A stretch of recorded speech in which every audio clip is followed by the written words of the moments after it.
came to know Tibet when I was traveling in Asia in 1987. It just opened up like a medieval society that it didn't have changed for a very, very long time.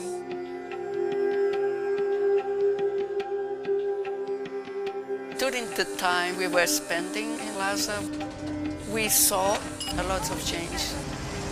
A lot of historic buildings were being replaced by new buildings. In the 1993, Andres started to see that in the old town, around the Jokan temple, where is located the holiest temple in Tibet, and the first one from 7th century. The buildings were starting to be demolished.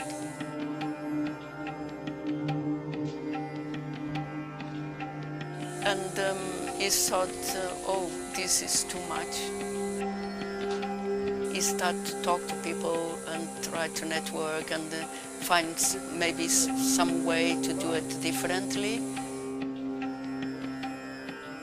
And then he started with the Lhasa Archive project to document and survey. We soon realized that just documenting and surveying was not going to save the buildings and the communities. So we decided that we need to do something more and start a restoration project. At that time, the Tibet Heritage Fund as organization and the NGOs was born.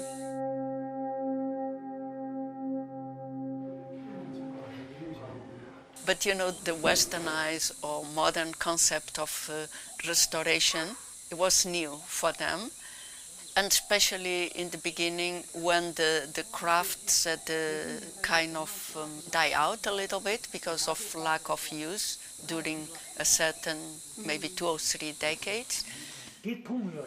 So we, for that, look everywhere, and we found these very old masters already in retirement for many years, and we took quite a long time to convince them to join because they thought they were quite old, some of them already in their 70s over.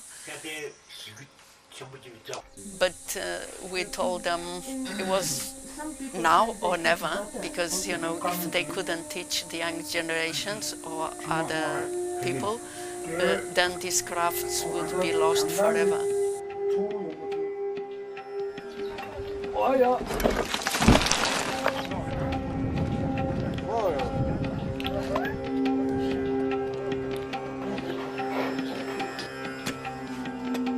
By the end of 2000, we had over 300 people working together and in different crafts from masonry, carpentry, metalsmiths, silversmiths, all kinds of crafts, even wall painting, painting, and so on.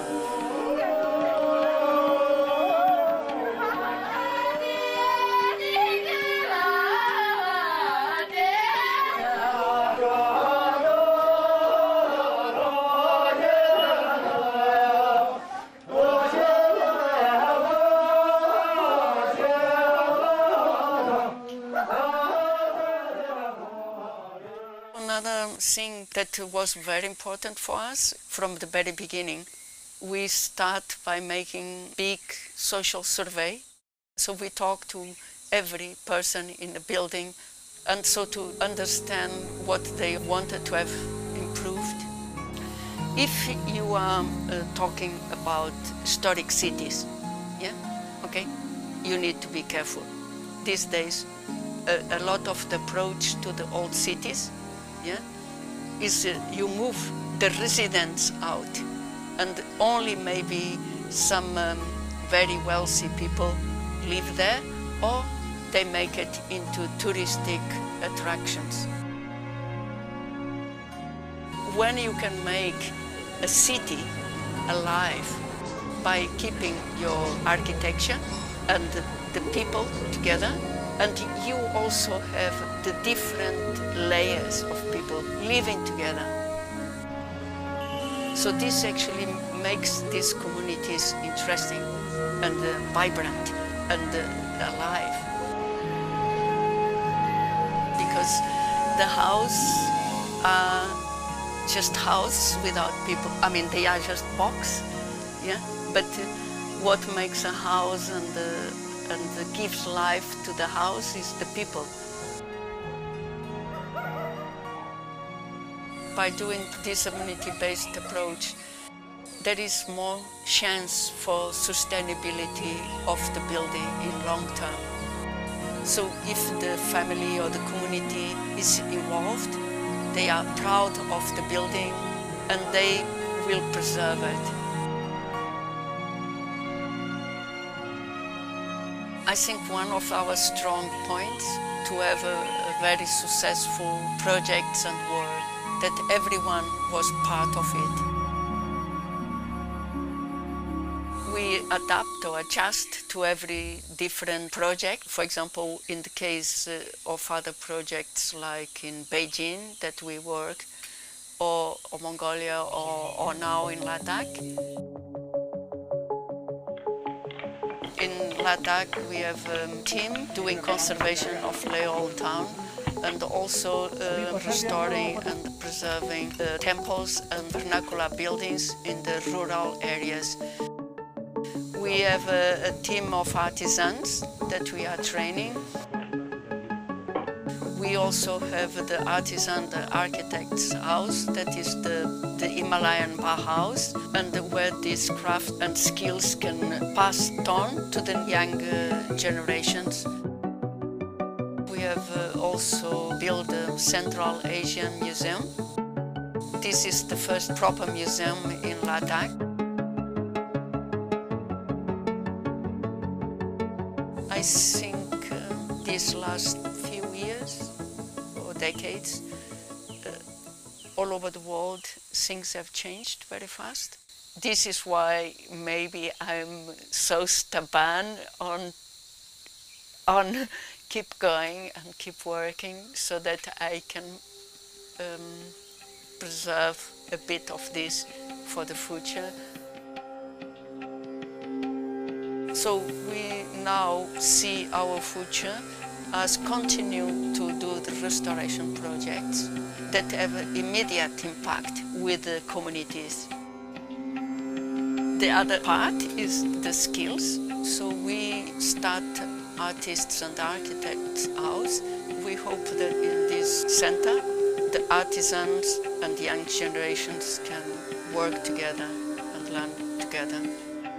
The third thing that we think is very important for our future is to preserve the materials that we have collected over the last 20, 30 years. We hope we can make available these materials to the public online and also in the physical format, so people can come and research or study. We also want, with archives, to publish and make books and also the dictionary. I think from small, I have very strong convictions on what really matters is actually the people and what the people can do. That is amazing, you know. Somebody crafts and skills and knowledge and that they had passed, and you know, kind of like it's kind of prolonging this memory of the past, you know, kind of like kind of honor. Actually, it's a way to honor the life of thousands of people before me. We live, they live on us. They live, these artisans and these people everyone lived on us.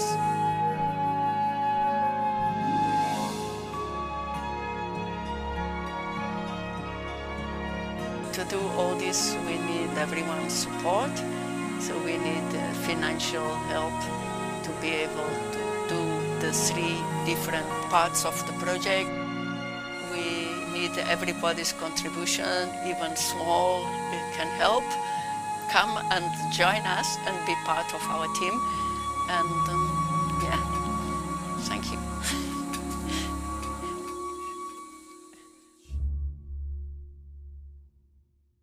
My first introduction, I want to say thank you so much for Geshe Lagdol for inviting us and giving us this opportunity. Thank you very much. And also to the library and all the staff and all the team, and also to everyone who came here today to listen to me and see the movie.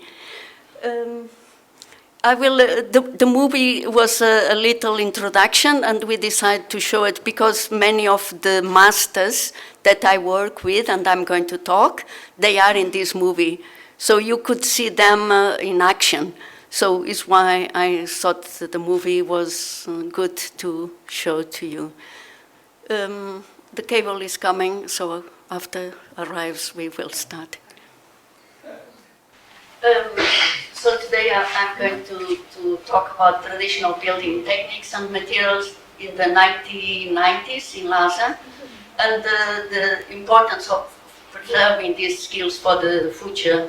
And so this mural is from the Potala Palace, and it shows the workers, I mean the laborers, carrying the stones. So it's a very interesting painting because it shows the importance of the people building the Potala. So during the 1950s to 1970s, I think you know much better than me what happened in Tibet. And during that time, it was a blank in Tibet in many in thousands of ways. And this also happens for the crafts.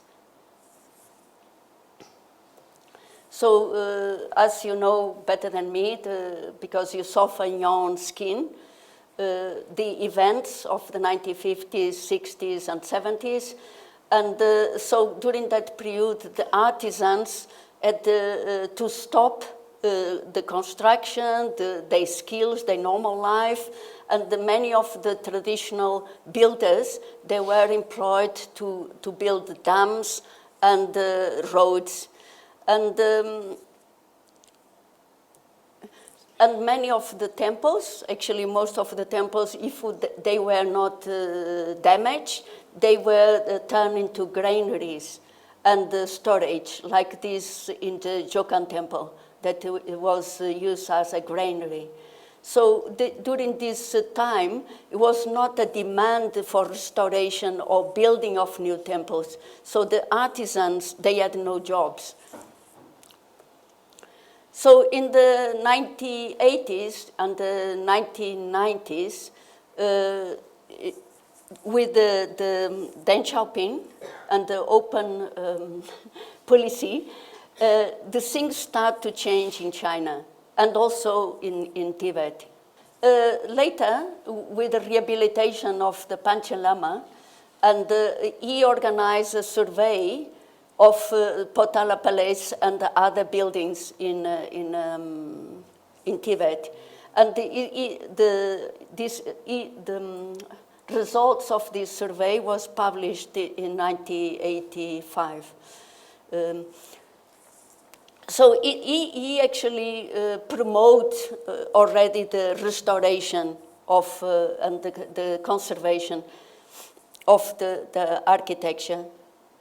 Later, also in the 1983, Mayor Loyola, local, he started to build public house using traditional materials, and and crafts, but it was very simple buildings with a very simple layout, and but using stone and wood.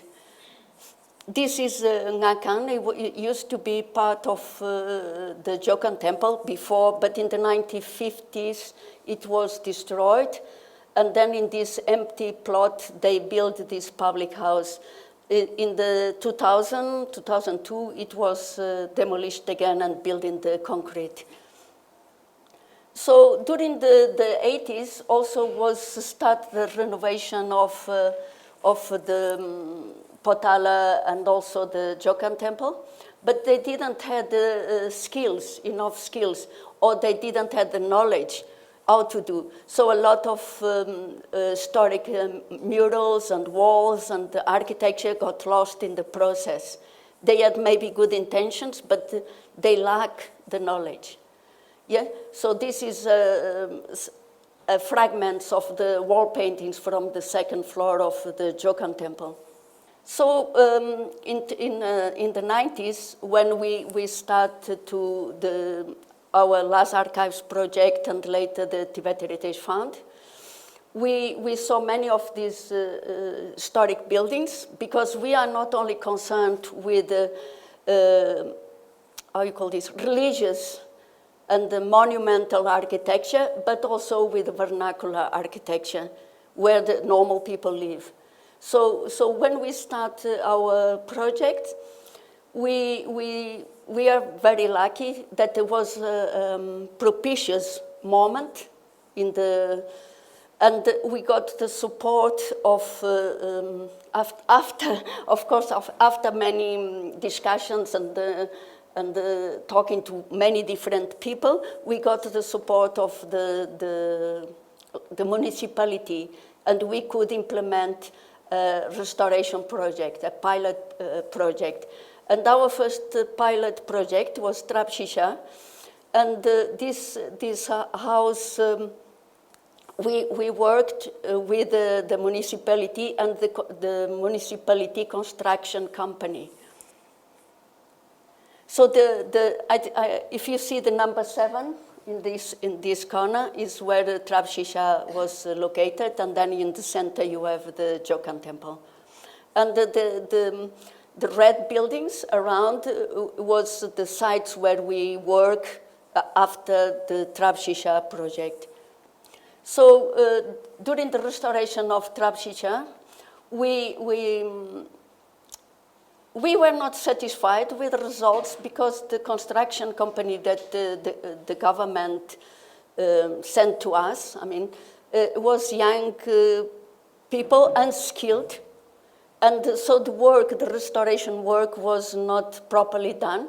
So for example, the big cracks in the beams or the pillars, they just would glue paper, because they didn't have the knowledge. We say, okay, we're not going to knock down the building, so we need to repair and so on.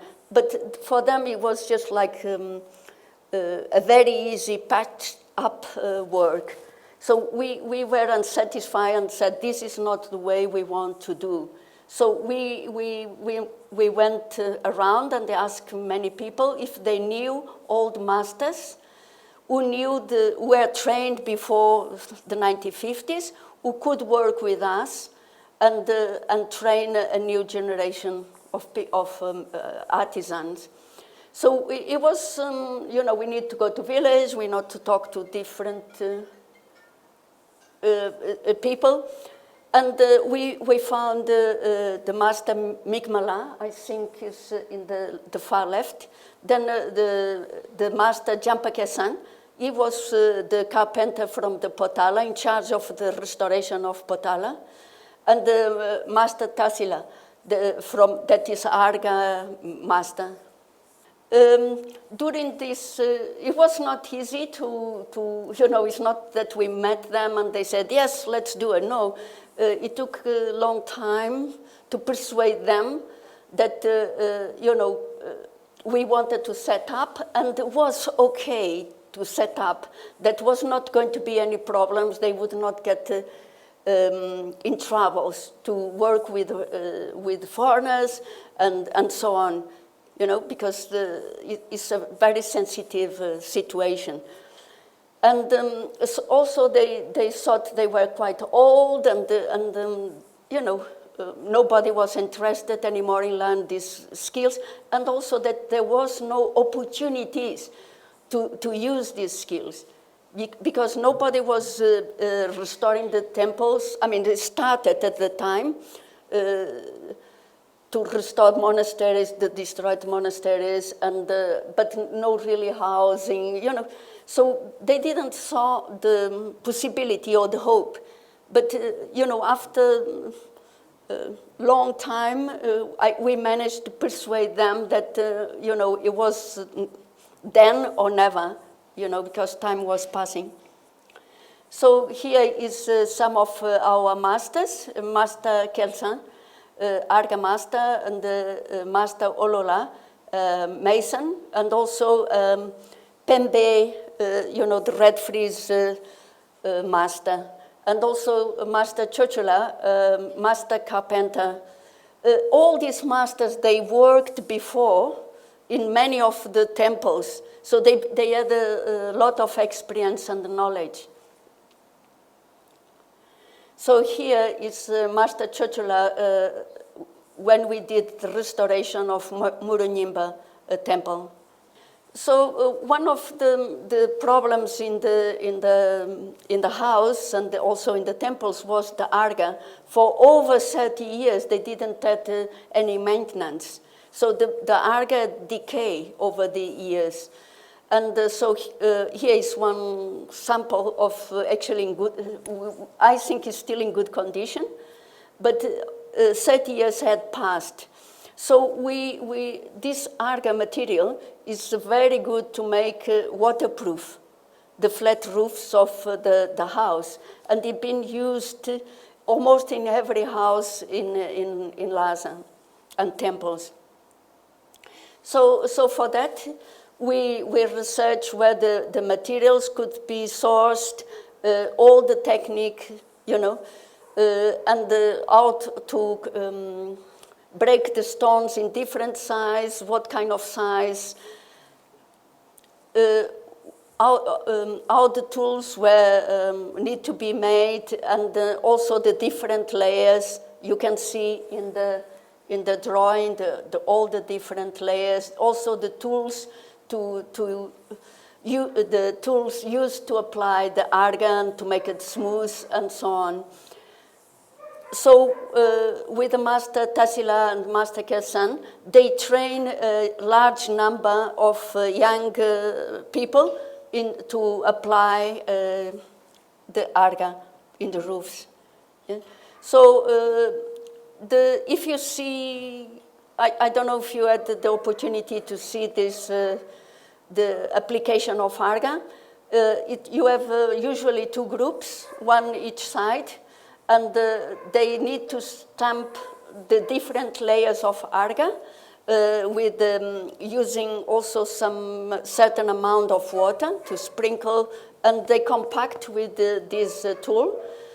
And this process, it can take around 7 days to complete a room, depends of course on the amount of people.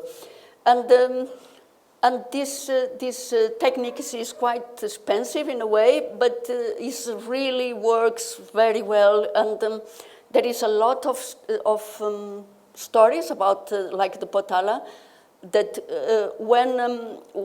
when some damage happened, the arga was so strong that even without pillar, the arga could support the roof. I saw this in one building that we restored, that during the Cultural Revolution, it been closed, the ground floor, and the pillar and the beam were eaten by the insects, termites. Yeah? And a family was living on top. So a good arga, it can really be very, very strong. So we revive this technique, and we train a large number of people. And after we left Lhasa, some of these trained ladies, they were employed by the government to work in the Jokan temple and in the Potala. So it was continuity. So here, how to repair the nyakap with arga. And here is another of the very important techniques, the pembe, the red frieze. And this is in the Merunimba temple. And we had the opportunity to do the restoration of this temple, but some of this pembe was damaged.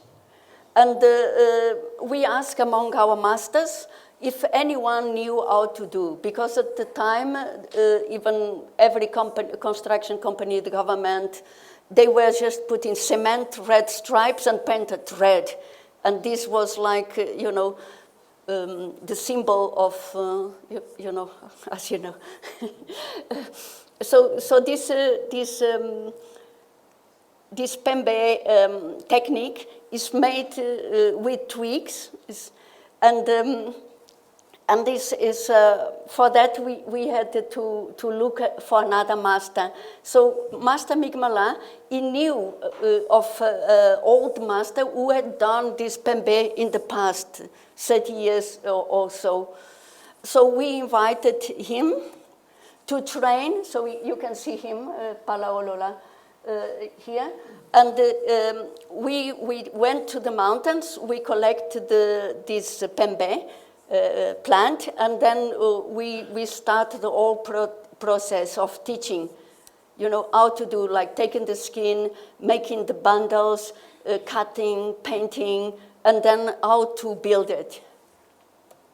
So here you can see some of the bundles, because not all of them have the same shape. Some are kind of like triangle for the corners, then some like round more for the middles, and some is more oval.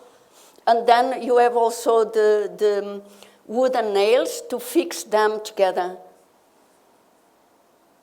So here you can see some of the bundles there. So here is during the process of building the pembe. So they were carefully put it up, and then on top fixed with the wood part, I don't know, kamachin. So here we can see a detail of the restoration of the pembe corner. And here also.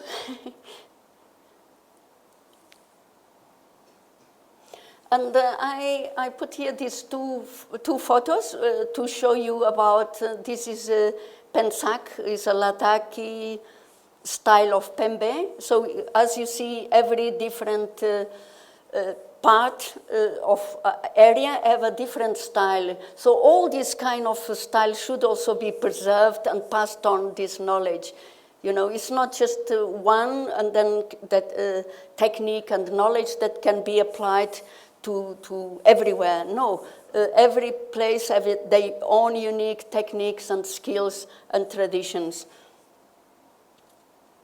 So because the Tibetan architecture is not just the buildings, just not stone and wood and the pembe and arga, but there is a huge amount of different skills that are part of the buildings. For example, like metalwork, like painting, even like the jambu, all kinds of things. It's not just a building, but it's everything that is part of the house and the building. So we during the restoration of the Merunimba, the gates, the main gates, they had inlaid knockers and also the metal frames.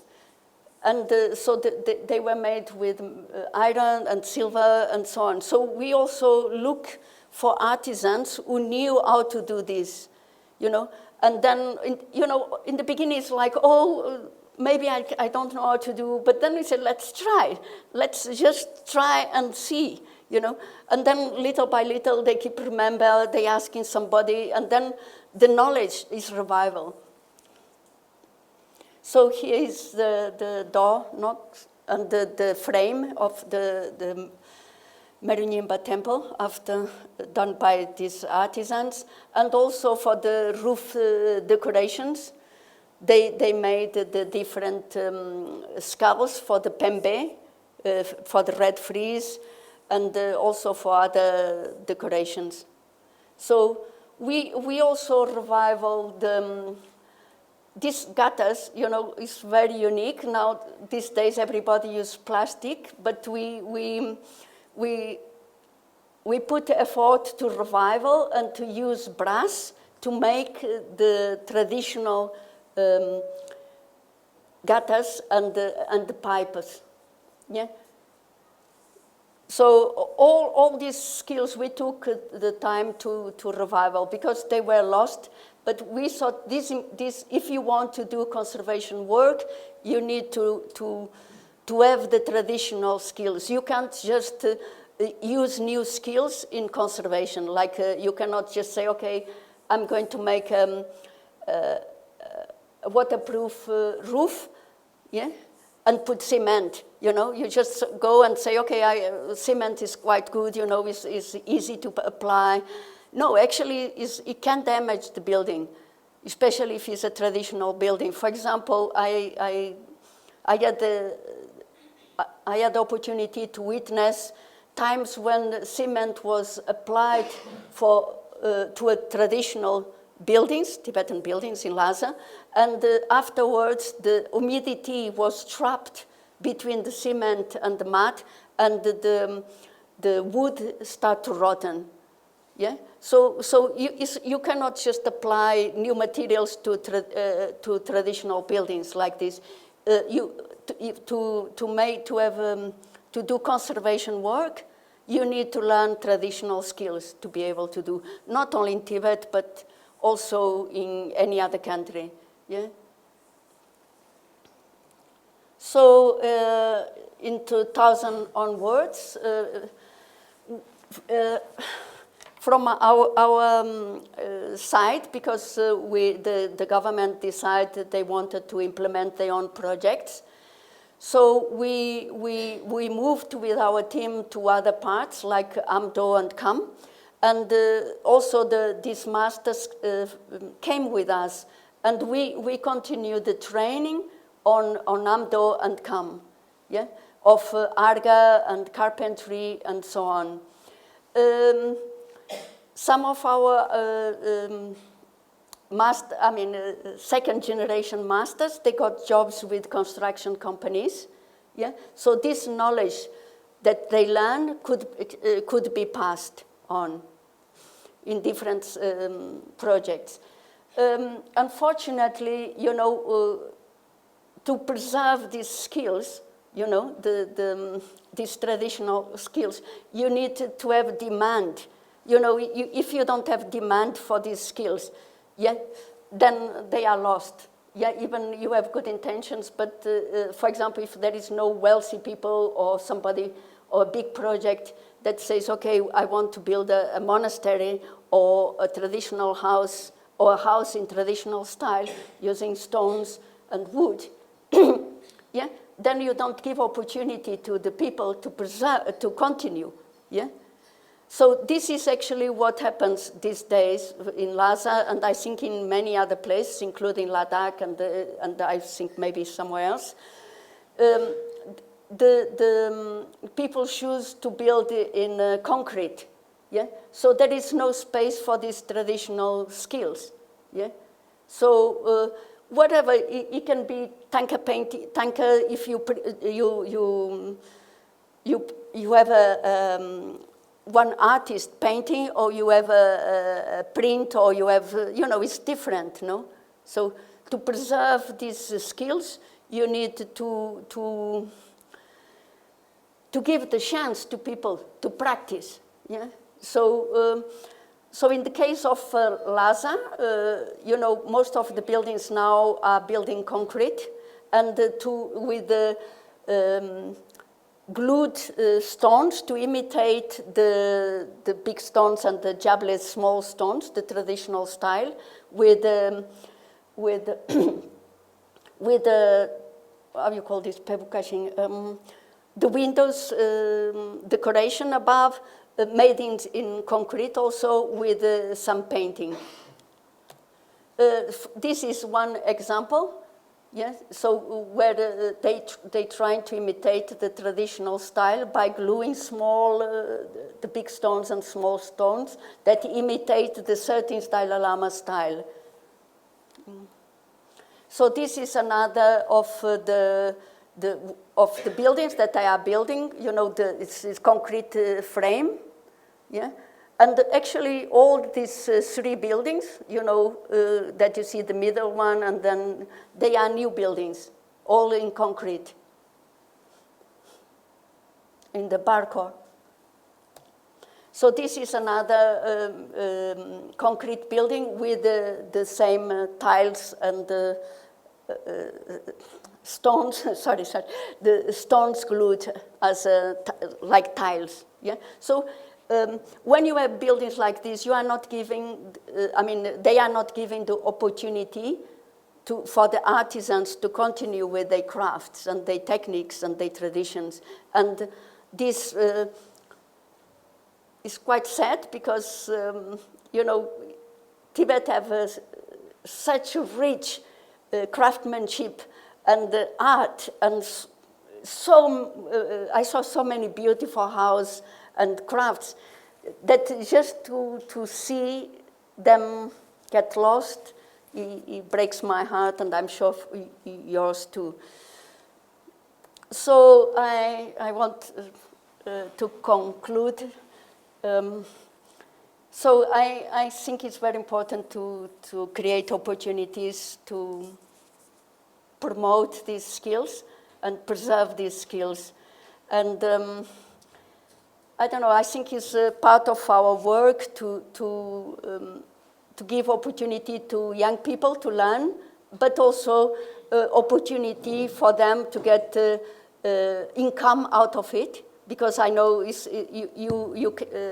you can be very motivated to preserve the skills, but if you need to struggle for living, it's very difficult. So it's very important to create these opportunities for jobs with the traditional crafts.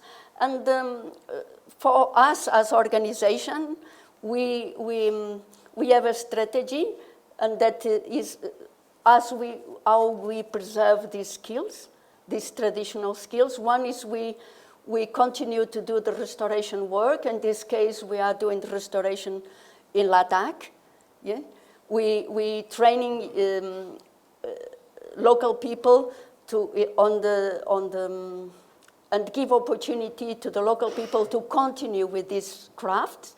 And then also we try to preserve the crafts by having a center where we bring people together to learn from each other, and to have young people to have different experience, and also by preserving these crafts by during my work with these masters, I collect the terminology, the techniques, and so on. So by doing documentation. So, yeah, thank you so much.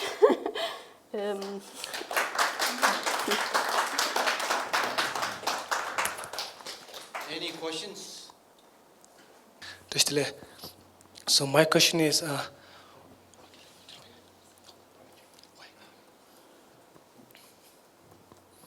so what kind of impacts due to climate change in the preservation of architecture skills? The climate change? Yeah. What do you mean? I was born in Ladakh. Yeah. So earlier we used to have lots of mud house. So in these times, there's lots of changes, and lots of cement house has been Yeah. So there's lots of change due to climate change. So in 2010, there's like cloud burst happened in Ladakh, right? So from that moment, there's like lots of changes in infrastructures as well. So what kind of like changes that you see in Tibet due to climate change on regarding the infrastructures? Oh, I think, luckily, I think in Tibet, in terms of like weather, is still okay. Yeah, like usually in Ladakh, my experience is like the main problem is the roofing. Yeah, the roof. Yeah. So actually, our organization developed a method to make it waterproof by applying different layers of mud and the clays. Yeah, and by doing this and making a special slope so that can drain the water, we've been actually having no problems with leakage. Yeah. So this is one of the things that we have been doing in Ladakh. We don't use arga because there is no arga in Ladakh. So otherwise we would have trained people to do this. On terms of, I don't know, you are from Ladakh, so you see actually in Ladakh right now, everywhere, especially like Leh, actually everywhere, you have like thousands of cement buildings, yeah, and actually the cement buildings is mainly hotels, yeah, and people actually are talking about health issues because the cement buildings are, when people are living in these cement buildings, they start to have rheumatism and lots of health issues, yeah. So also the cement, by printing the cement is actually, the carbon footprint actually is high, yeah. But I think the solution for like the floods, whatever, when you have floods, if it doesn't really matter. Yet you see the constructions, the cement constructions in Leh, So there's like more rain in Ladakh way before, if we compare. Yeah. So there's like more rain in Ladakh. So there's like lots of like, due to climate change, their construction must have like, bring out to have like more cement house rather than mud house. So if we have like mud house in Ladakh, Yeah. mud house in Dharamsala, Yeah. it might get, dissolved in 1 or 2 days during rainy season, right? So maybe that, just a curious, inside Tibet, is there any No, changes inside Tibet? In Tibet, honestly speaking, like Lhasa, it breaks my heart to tell you that maybe only less than 15 buildings are now made in stone and mud bricks. So most of the houses are made in cement. Yeah. So maybe this problem, the Chinese government had solved it. Yeah. I could tell you so much about my own opinion of the buildings in Ladakh made with cement. Yeah. Actually, I think if you have a flood, they will fly, because they are, even the pillar or is not in the, the cement corners, they are not on the same level, sometimes are like this. Actually quite dangerous, yeah. So I don't think in terms of resistance, they are so resistant. Also, a lot of traditional buildings, they last for hundreds of years, okay? They earthquakes, floods, and so on. So I don't see the problem myself, but this is because I advocate for traditional buildings, and yeah. Iotaki will have. And I think one thing is because nowadays like more overpopulated, and before the traditional settlement always choose the safe place. I think that in the 2010 also flash flood, and many people came to Karyok under the palace because that is the rock hill and very solid, and actually the water is land near the Scampari area, But right now, people built up those areas. And traditionally, there is kind of also remarks by the kind of, money Choltens. For example, beyond that, people normally never used to build a structure because people know that is a landmark. Okay, beyond that, there is a, dangerous part. But because now overpopulated and people maybe lack of this knowledge, it was happening in Japan also. I'm actually from Japan. In the this great earthquake we suffered in that now 11 years ago, and there was also many people built near the coastlines. Yeah, but then they investigated around the area where also the water came and this and that, and they found some kind of stone tablet which said below this nobody should build a house. So actually in the history people learned by their experiences. But now is everything like commercialized and just this and that. I think this should be also government should be aware. Those area may be, dangerous part for the kind of natural disaster. So actually, they have, good urban planning and also things. I think, things could avoid it, for example. No? So I think also that is the way, people, somehow, maybe, ancestors had lots of thought and this to choose the most safe and comfortable, place to make the settlement, but these days people forget about it. So I think also it is important to learn from the kind of history and the past. Yes. I never understood the purpose of the wooden structure, the red wooden structure on the side. Do you understand what I mean? The wooden beams that you collect in the mountains and then they tie it up and then put it on the side. Does it serve another purpose? Or Pimpim, yeah.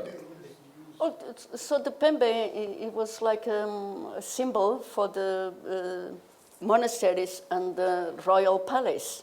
Yeah, but these days, especially in places like Lhasa, you can see it everywhere, from discos to toilets to, But usually it's only for the monasteries and the palace. Yeah. Okay. Mm. So when you see it from afar, you know what it is. Yeah. Pimpim, thank you so much for your beautiful presentation. First of all, I have nothing to do with architecture. Unfortunately, it's one of my many limitations. But I wonder, what's the aftermath? After you were obliged to leave, what's the fate of these artisans? Forget about the very old ones. And what is the fate of conservation in Lhasa in these last years? So I actually, there is a presentation tomorrow where we're supposed to talk about this, but I can tell you. So in 1993, we proposed 76 buildings. Then the Culture Leaks Department in Lhasa proposed some other 23, and in total 93 buildings were listed as protected. Yeah, officially protected with a plate, and also they were. This list was shown in the television, so was made official. So for the next years that we worked there, none of these buildings was touched, in terms of demolition or replacement and so on. And so we've been working the restoration. We did 13 buildings and the monastery and small repairs. But in 2000, was something maybe, I believe that some people were not making some money, and they wanted to start to redevelop these sites. Yeah. So currently, maybe around 15 vernacular buildings exist with still authentic. Maybe they already been renovated, but still keep some authenticity. And some of the monasteries also in Lhasa, they also been rebuilt. So currently, not so much is left. So mainly it's concrete, concrete buildings and and skyscrapers. So this is what, regarding our the artisans, so the ones who could find jobs or were invited by the construction companies to restore monasteries, you know, they got the job and they trained like a Lamo argamasta, and but the artisans who you know, there is less demand for craftsmen like carpenters. You know, do you have structural carpenters who make like with beams, pillars, the rafters, and so on. But if you are building like concrete, there is no more need for the structural carpenters, only for the restoration of monasteries. Yeah. So I met some of our carpenters, masters, second generation, my age, and so on. Using these people were skilled in carving and also in structure. And you know, they just now working with plywood and pistol. You know, this, you know, just so these crafts have changed. You know, so but I worked also in Mongolia, and during this time I also took Tibetan artisans with me to Mongolia to work. So you know, we need to keep the traditions alive, whatever we have the possibility and chance. Yeah. I don't know. Yeah, do I answer your question? Hello, Pimpim and Yutakala. Thank you. So my question is that, you know, right now, I have a few questions actually. My first question is, now we have you know, the land is getting scarce, you know. We have a smaller land than what we used to have. And in traditional construction, the foundations or the wall thickness is quite, you know, wide, like 3 feet. For monasteries, it's going sometimes 8 feet or 7 feet thick, you know. Mm-hmm.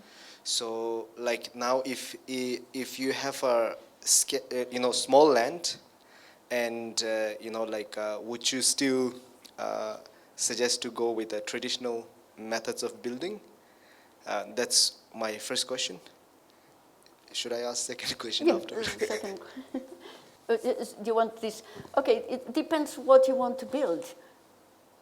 You know, really depends what you want to build. For example, like, you know, the museum in Leh, you know, Central Asian Museum, is built in Lhasa stonework, yeah, and these 4 floors, yeah. So and the old museum is built with stone and mud and wood. There is no cement, and these 4 floors. For that, we need to consider the thickness of the walls to support the structure, okay? But if you want to build a simple house, 2 floors, maybe, you know, people in Ladakh, maybe they will tell you like something like 40 centimeters will be okay, yeah?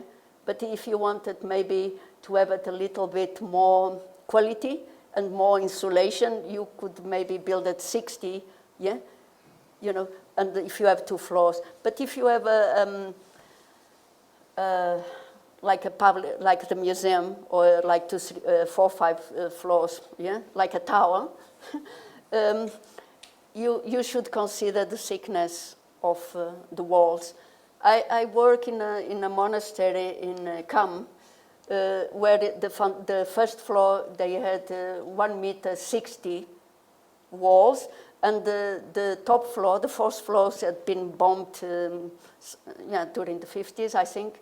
And they built only 20 centimeters, yeah? So you know, you need to use common sense and invite the masters to tell you, okay, the walls will hold the weight of the building, you know?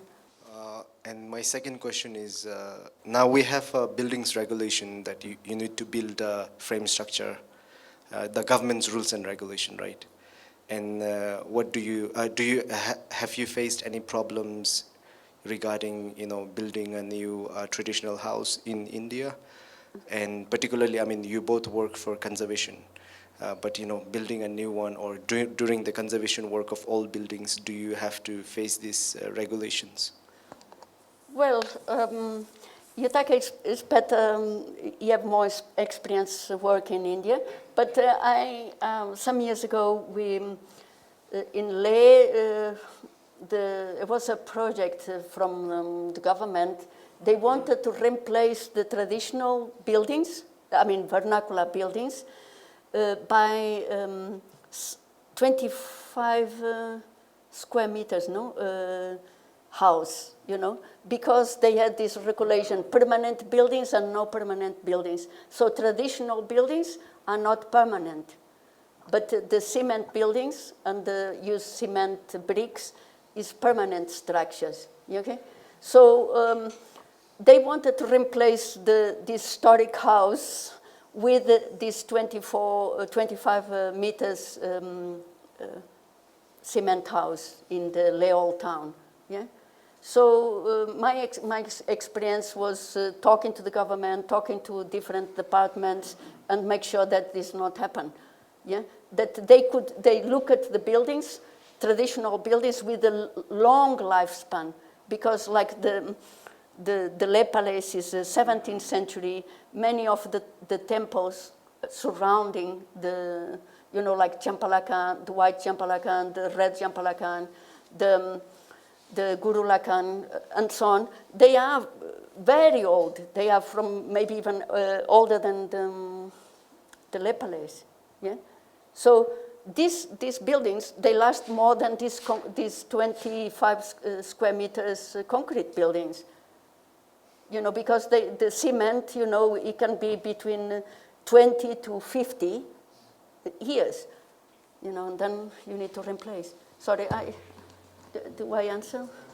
This is the irony. Actually, I felt as an architect was very strange. Here, they have this kind of way to categorize the building. Very simply, pakka building and kacha building.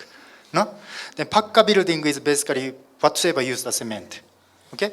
Then kacha building is basically without cement, which means all the traditional houses of India is pakka building.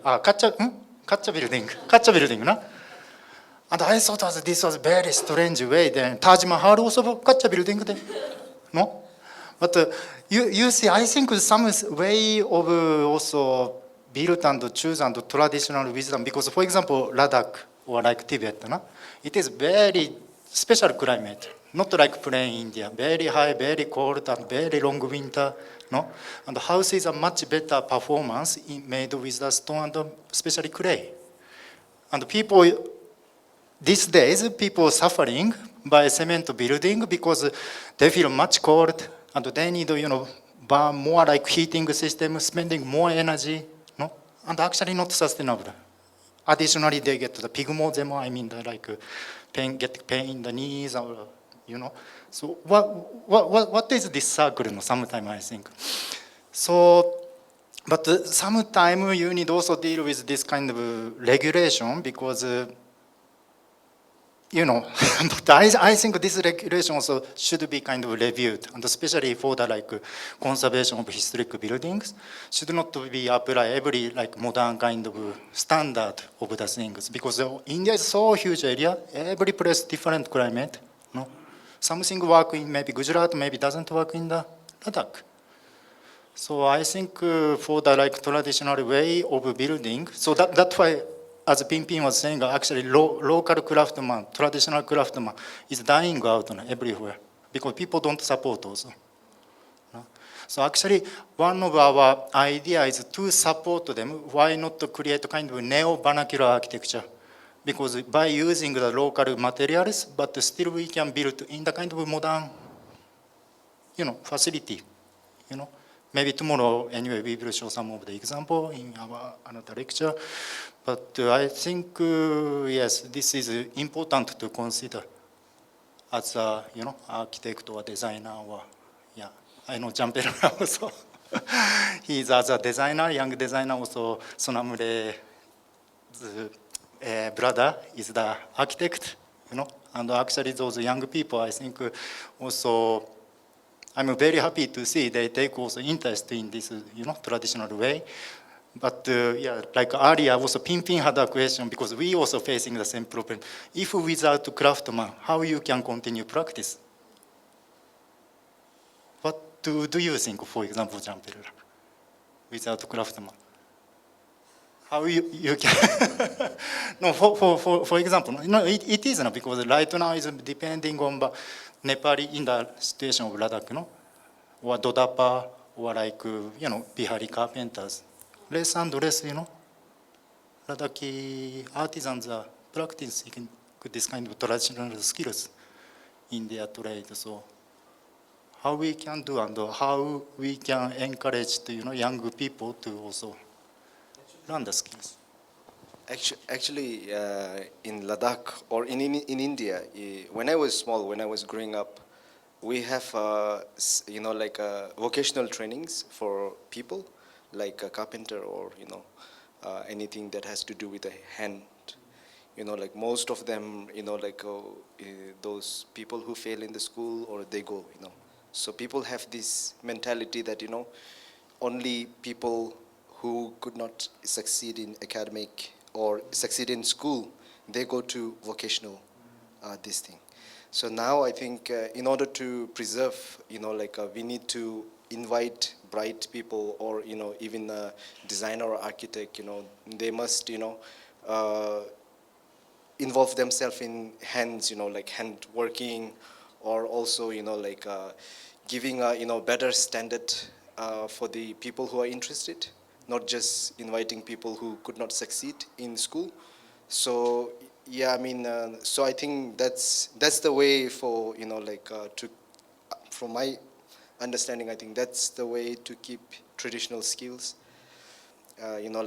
People, whoever is interested, whether they whatever academic backgrounds or skills they have, giving them like more, I don't know, respect or more credential that could, help to sustain, I guess. By observing this lovely discussion, I'm reminded again of the middle way. One of the Tibetan scholar, Gintu Chimpel, said that we have this habit of sometimes considering everything that is old is the divine way, everything that is new is the ghost's way, or sometimes the other way around. So I think we have to strike a balance. And in your talk, you have rightly mentioned that preserving this is actually remembering the skills and hard work of the people who lived in the past. So that way, I think we need to preserve the details, beauty, and artistic expression of all those. So that is one way. Having said that, nobody can stop change. And change is not necessarily bad.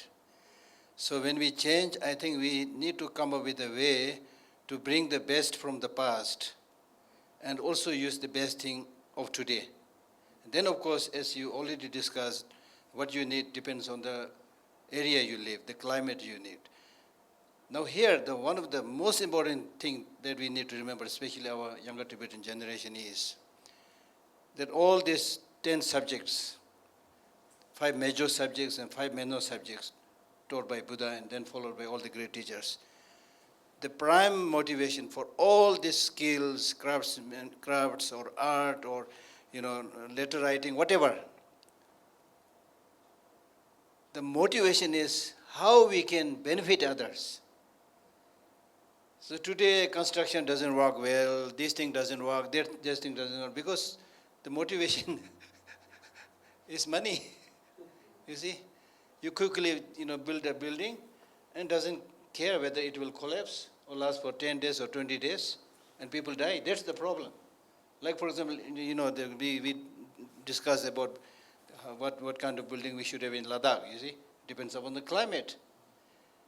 Of course, depends on the climate, but at the same time, we can adopt some modern techniques which is not available in those days. to fortify it, strengthen it. For example, we tested this building, the library building, and I invited some experts on geohazard from San Francisco. A group visited us 2-3 times, and I checked with them how strong our building is. We, in fact, took some stones from the main, wall, and then we found that they also used the steel inside.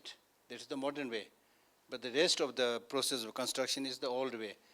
So they according to their finding, they said that Dharamsala, unfortunately, is a geohazard area. It's zone number 5, very risky area. So according to this expert, they said even if many of these buildings collapse, this library building will stand. So it's quite strong, very nicely made. Not necessarily because those who constructed is a great expert, but they really used their, mostly this building was constructed for free with the labor of love by people, and masons and architects, everybody. So the motivation was how to make a beautiful building, which is long-lasting, which is good. This represents Tibetan spirit, Tibetan art, so many things, they kept in consideration, and this is the outcome. So similarly, in the future also, as we already discussed about the importance of using hand, I think in the Tibetan society, this is particularly important. Because if you follow the modern way and keep on talking, nobody doing anything, it will be nowhere really, whether it's a building or whatever, doing something concrete, giving opportunity for young people to work, to show their skill, If I meditate and learn all the Buddhist philosophies, it's in my head, nobody can appreciate it. Very few people will appreciate it. If you make something artistic, beautiful, beneficial, long-lasting, everybody will then, that way they will attract towards Tibetan, religion, philosophy, everything that represents Tibet. So therefore, the external, construction, in the art of construction, in Buddhism we say there are 3 constructions. Physical construction, building, stupas. Verbal construction, teaching, talking, discussion, dialogue. And then, of course, mental construction. All these different there's a very elaborate explanation about the very meaning of construction. So I'm glad that we had this opportunity. I hope all of us, especially young people who are more interested in this, keep in touch with you. And maybe we can form an online platform and share our ideas. And then sometimes our young Tibetans can also, organize something and give a talk here. So that way we will inspire, interest in the mind of many people. Now, there are many, many young people who have no idea from where to start. What's the importance of building?